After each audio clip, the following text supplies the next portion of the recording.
এই মাসে 19 তারিখে ব্যাংককে গিয়েছিলাম আমার মেডিকেল চেকআপের জন্যে। গতকাল আমার মেডিকেল চেকআপ শেষ হয়েছে, সেই কারণে আমি দেশে চলে এসেছি। আপাতত এর বেশি কিছু বলার নাই। সবাইকে ধন্যবাদ। স্যার, একটা বড় বিষয় নিয়ে অনেক গুঞ্জন চলছে যে রাষ্ট্রপতির পদত্যাগের বিষয়টা। আসলে স্যার, এটাকে আপনি কোনো বিষয়ে অবগত নাকি?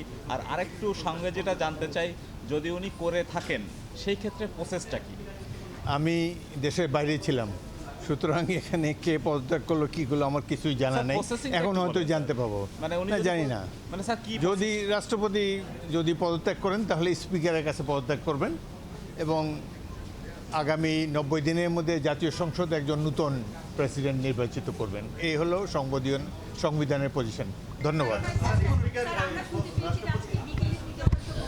আপনারা যেরকম শুনেছেন আমি সেরকমই শুনেছি।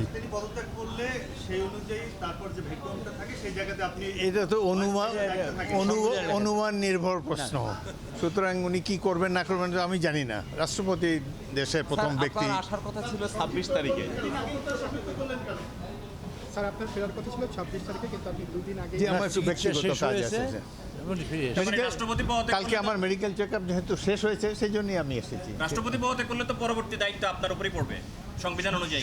এটা একটা ট্র্যাডিশনালি বাংলাদেশের সংবিধানে লেখা আছে, যখন রাষ্ট্রপতি পদত্যাগ করে তখন অ্যাক্টিং স্পিকার হিসাবে, অ্যাক্টিং রাষ্ট্রপতি হিসেবে স্পিকার দায়িত্ব পালন করেন। বাট মূল রাষ্ট্রপতি নির্বাচন করে জাতীয় সংসদ, সেটা 3 মাসের মধ্যে করতে হয়। এটা হলো সংসদের পজিশন। Thank you. ধন্যবাদ। Thank you sir. আর এদিকে